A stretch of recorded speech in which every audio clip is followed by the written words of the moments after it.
नमस्कार। प्रस्तुत है आज का चिंतन। बच्चों के संस्कार निर्माण में बाल साहित्य की विशेष भूमिका है। यह देखा गया है कि एक ओर तो बाल साहित्य में बहुत स्पष्ट तौर पर समाज की प्रधान प्रवृत्तियां प्रतिबिंबित होती हैं, दूसरी ओर बच्चों की सामाजिक चेतना को दिशा देने का काम भी बाल साहित्य करता है। इन दिनों विश्व में रचे जा रहे बाल साहित्य पर दृष्टिपात करने से यह स्थिति और भी स्पष्ट हो जाती है।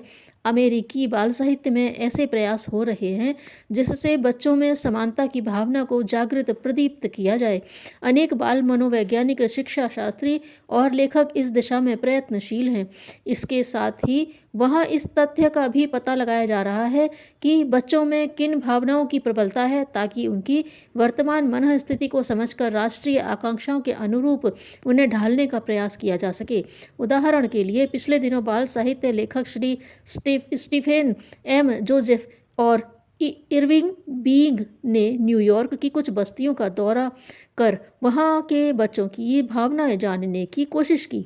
बच्चों से कहा जाता कि वे एक कागज़ पर अपने मन की कोई भी बात लिखें। इससे कुछ बड़े ही चौंकाने वाले परिणाम सामने आए। संपन्न बस्तियों के बच्चों में जहाँ मौज मस्ती की ही कल्पनाएं उमड़ती घुमड़ती पाई गईं, वहीं गंदी बस्तियों के बच्चों में उनके साथ बरते जाने वाले अनुचित व्यवहार, उपेक्षा तथा अपमान की अनुगूंज थी।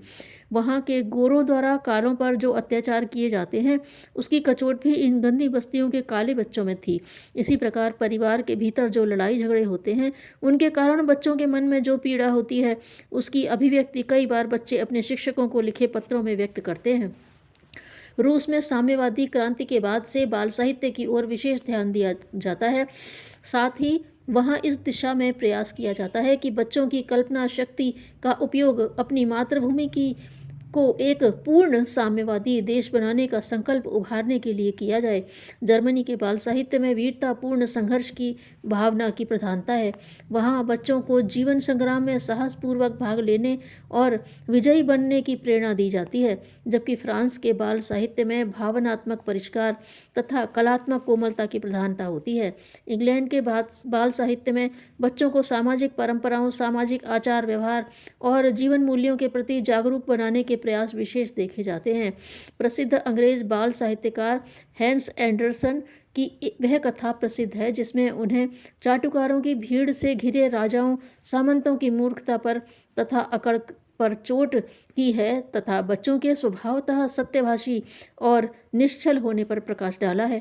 इस कहानी में राजा एक धूर्त के चकमे में आकर चमत्कारी कपड़ा बनवाता है और निर्वसन होकर दरबार में घूमता है। चाटुकार उस कथित दिव्य पोशाक की तारीफ ही करते रहते हैं, पर एक बच्चा जो वहाँ रहता है वह सबकी बात काटकर बल देकर कहता है कि राजा तो नंगा है। प्राचीन भारतीय मनीषियों ने भी बाल साहित्य का महत्व भलीभांति हृदयंगम किया था। पौराणिक कथाओं में आरुणि, श्रवण कुमार, भीष्म जैसे बालकों की आदर्श निष्ठा का सुंदर चित्रण है।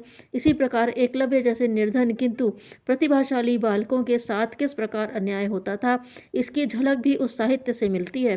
पंचतंत्र और हितोपदेश की कथाएं इतने श्रेष्ठ स्तर का बाल साहित्य है कि वे आज भी न केवल भारत के अपितु संपूर्ण संसार के अनेक देशों के बच्चों को संस्कारित करती हैं। दुनिया में उपलब्ध सर्वाधिक प्राचीन बाल साहित्य मुख्यतः दो ही हैं, पंचतंत्र की कहानियाँ और ईस्प की कहानियाँ।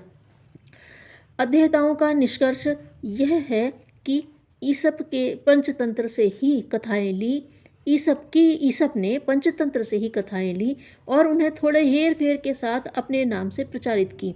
इस प्रकार पंचतंत्र ही सर्वाधिक प्राचीन सुव्यवस्थित बाल साहित्य है और प्राचीन सभ्यताओं मिस्र, यूनान एवं ईरान में भी इन्हीं कथाओं को स्वीकार किया गया था तथा आज भी सभ्य दुनिया में भी इनका महत्व निर्विवाद रूप से स्वीकार किया जाता है।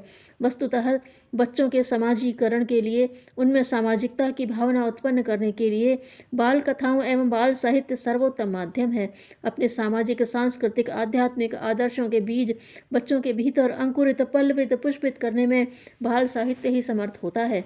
एक ओर जहाँ शाश्वत मानवीय जीवन मूल्यों को बच्चों के संस्कार जगत में उतारना आवश्यक होता है, वहीं समकालीन सामाजिक प्रवृत्तियों की भी जानकारी उन्हें देनी जरूरी होती है। पंचतंत्र में भी पड़ोसी धर्म, मैत्री, सहयोग, एकता के लाभ, अनावश्यक वाद विवाद से, अनावश्यक छेड़छाड़ से होने वाली हानियां आदि सामाजिक व्यवहार संबंधी जानकारियां कथाओं के माध्यम से दी गई हैं। सामयिक सामाजिक चलन में समयानुसार परिवर्तन भी होते रहते हैं, इसलिए पंचतंत्र, हितोपदेश जैसे बाल साहित्य का लाभ उठाने के साथ ही सामयिक आवश्यकता के अनुरूप बाल साहित्य की, जिनमें कविताएं और विज्ञान कथाएं भी सम्मिलित हैं, सृजन आवश्यक है, क्योंकि उन्हीं के द्वारा राष्ट्रीय आकांक्षाओं के अनुकूल संस्कार बच्चों में अंकित किए जा सकते हैं। अपनी क्षमताओं का पूरा लाभ उठाओ, क्योंकि यही आपकी सबसे बड़ी शक्ति है। धन्यवाद।